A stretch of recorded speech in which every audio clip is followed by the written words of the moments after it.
Aloha and welcome to Finnegan's Focus. I'm Representative Lynn Finnegan, and today's show is about education.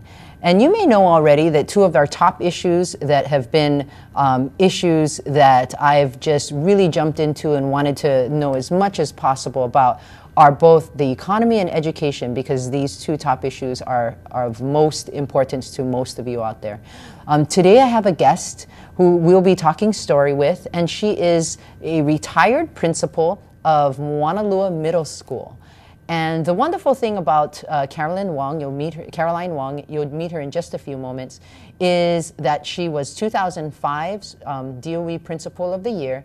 And you know, it's not easy being a principal at one of our public schools, but she has been able to do just a wonderful job in our community of Moanalua.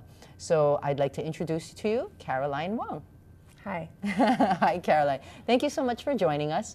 Today we're just going to talk story. You know, we've had Professor Randy Roth, who's been a part of the show before, and he's talked about maybe some of the things of concern within the education system and talked about the history as well as what he sees as ways that we could improve where we're going into the future.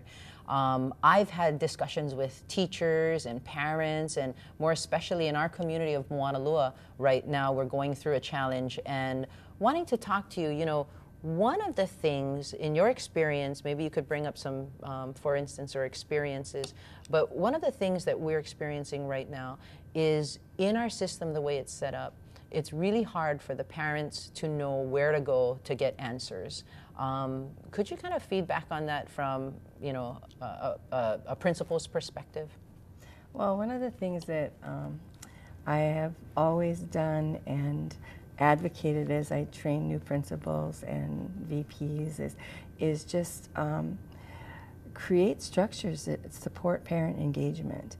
And you know, it was really interesting. We do a lot of surveys of parents, and we had a very high satisfaction rate from parents back in '99, 10 years ago, and yet we realized that they really didn't know what we were doing with implementing the middle school concepts. And so we made a decision as a staff, and we needed to learn about student-led portfolio conferences. And at the time, no one was doing it, but we really saw this as an avenue to bring the parents into the classroom and understand what their kids were learning and make stronger connections with the families. And so we implemented it school-wide after studying it for several years and looking at models all over the country and looking at the outcomes that are gained when we do that. And so for about 5 or 6 years now, we've been doing school-wide student-led portfolio conferences. And it's embarrassing in a way to say that every year, twice a year, we get 98% of the parents that come for these conferences. We were blown away. We didn't think that we would have that kind of data, but parents care what their kids are learning. And the awesome thing is kids are presenting their learning to the parents in 25, 30 minutes. And even our most involved parents said they've never had those kind of conversations with kids. But that makes the personal connection with the classroom teacher. And it's not like PTA open house or a parent conference where the teacher's doing all the talking. This is actually what the learning is. And so the parents understand the standards. And it's been very effective for engaging the parents. So they feel like there's a place for them and that they belong and that they have those connections with the classroom teacher. So that's one of the strategies. But when I said at the beginning, creating a structure, it's like if you want parents to be engaged in different ways, you have to create different structures that support that, besides open house and band concerts and those things. So it's basically how does a parent connect to the school, connect to the child's learning, so that you can create a better atmosphere in general. So like when things that are challenging to the school or maybe problems that come up, that they feel they're connected. And it's not only like, who can I go to for answers? You're creating a workable situation. Right. And so if they feel connected to the classroom teacher and they have a concern, they feel comfortable contacting the classroom teacher without going to the principal or the district superintendent. They're able to manage those conversations. And part of it is also educating parents that secondary school, the kids, the arrangement is different. So a teacher is dealing with 140 kids, not just 25 kids in the classroom. So they're not maybe going to have the immediate response, but they do get connected and communicate. And it's really improved communications. And by far the majority of the parents are really happy with that kind of connectivity. You know, in the case of one of the things that, since I've been elected, you know, and I've listened to parents from all over my district and have been studying how we're set up as from the governance system to just how things work in the Department of Education, the common theme has always been like, you know, when there is a problem, it's very difficult because it seems like for the teachers and the principals that they can't seem to solve the problem at the school level. I mean, and because of other external things that come into play.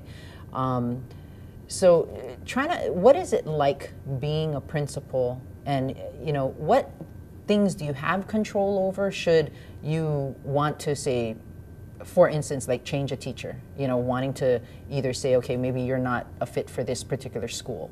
You know, what kind of things happen in those types of situations? Well, communication is the heart of everything, and also shared learning.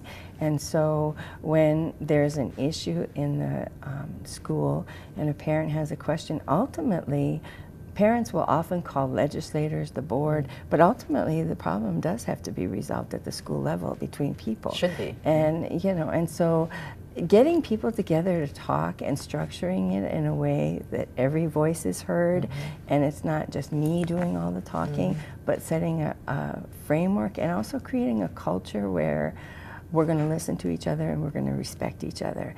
And so you set that framework, and we do tribes at Moanville Middle, and so, and a lot of the schools in our complex do, but that sets the tone that I respect you and you're going to respect me, and we're going to listen to each other, and we're going to all share in problem solving this.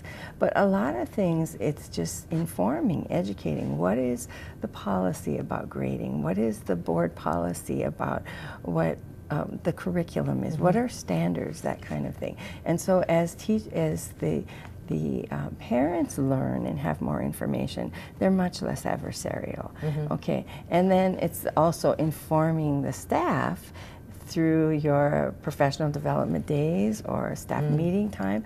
Staff time together really is focused on learning and how do we take the framework that we live in, the standards, and the board policies and the DOE procedures, and how do we make it work so it supports the success of kids.